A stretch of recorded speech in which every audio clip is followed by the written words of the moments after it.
We all face them, right? Those really tough choices where the right path is, well, it's not obvious at all.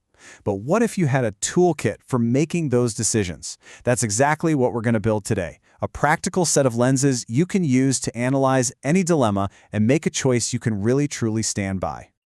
So to kick things off, I want to put you right in the hot seat. Just imagine this. You're a senior software engineer at a startup.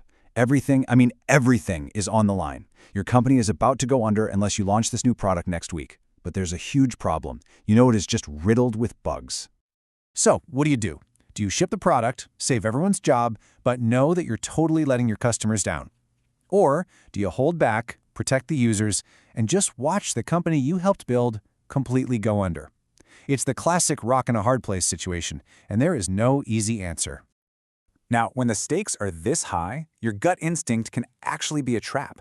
One part of you might be screaming, "Save the company," while another part is yelling, "Never ship bad code." But here's the thing. Both of those impulses completely ignore the real complexity of the situation and the real people who are going to be affected by your choice. Most of these tough decisions really boil down to a fundamental conflict. It's the clash between our own self-interest and our responsibility to other people. It's basically the me versus the we. And our software dilemma, saving your job, that's the selfish view. Protecting your customers, that's the ethical one. And that's the tension we have to figure out how to navigate. Now, a really common way people try to get out of this is by falling back on this idea called subjective relativism. You've heard this a million times, I'm sure. Hey, what's right for you may not be right for me. It basically suggests that morality is totally personal and no one can judge anyone else's choices. But you can see how that logic just completely falls apart, right? If right and wrong are purely a personal thing, then we can't make any moral judgments about anything at all. Suddenly, there's literally no difference between the actions of a humanitarian and the actions of a tyrant. And that just can't be right. So we clearly need a better, more structured way to think about these problems. And that is where our toolkit comes in. If our gut feelings and it's all relative arguments just aren't cutting it, we need better tools for the job. So we're going to explore 3 totally distinct lenses you can use to look at any problem, giving you a much clearer, more complete picture before you have to make the final call. All right, our first tool is something called Kantianism. Now, this approach doesn't care about the consequences of an action. Nope. Instead, it focuses on the action itself. For a Kantian, certain actions are just inherently right or inherently wrong based on universal moral rules and our duty to follow them. The whole core idea is wrapped up in this famous quote from Immanuel Kant: "You should never treat people as a means to an end." In other words, don't just use people to get what you want. So let's ask our question. By releasing that buggy software, are you just using your customers to save your company? From a content perspective, yeah, the answer is a pretty clear yes. So the key question a Kantian always asks is this: what if everyone did this? Let's apply it. What if every single company knowingly sold buggy, unreliable products? Well, trust in technology would completely evaporate. No one would buy software, period. And since we can't logically want to live in that world, the rule just defeats itself. For a Kantian, the action is wrong, end of story. Okay, let's pick up our second tool, which takes a completely different approach: utilitarianism. This lens totally ignores moral rules and focuses entirely on the outcome. The most ethical choice is the one that produces the greatest amount of good or happiness for the greatest number of people involved. It's really just a moral calculation. A utilitarian would literally map out the problem just like this. You have to weigh the potential harms and the potential benefits for every single group that's affected. The customers, yeah, they might be frustrated, maybe even lose data. But they get the tool early. The employees, they keep their jobs. The company survives. It's this really complex balancing act of potential pain versus potential pleasure. So the decision then, it all comes down to this one big calculation.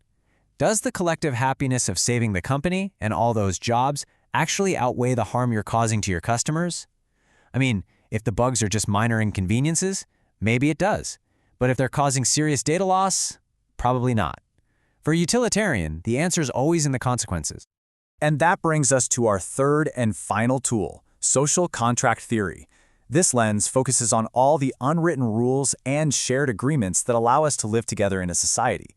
The whole idea is that we all implicitly agree to follow certain rules and respect each other's rights, all for our mutual benefit. And at the center of this theory is the idea of rights. You've got negative rights, think freedom of speech, which is basically the right to be free from other people interfering. Then you have positive rights, like the right to an education, which actually require society to provide something for you. Our whole social contract is built on this shared respect for these rights. So, applying this to our software engineer, the question becomes, what's the implicit contract between a company and its customers? Well, there's a pretty reasonable expectation of honesty and that a product is going to be safe and functional. Knowingly releasing a defective product, you could see that as a clear violation of that social contract and an infringement on your customers' rights. So now we have our three tools. One focused on rules, one on results, and one on rights. And if you've noticed that they don't always point to the same answer, well, you're right. And honestly, that's the whole key. These aren't magic formulas. They are frameworks to help us think more clearly about the choices in front of us.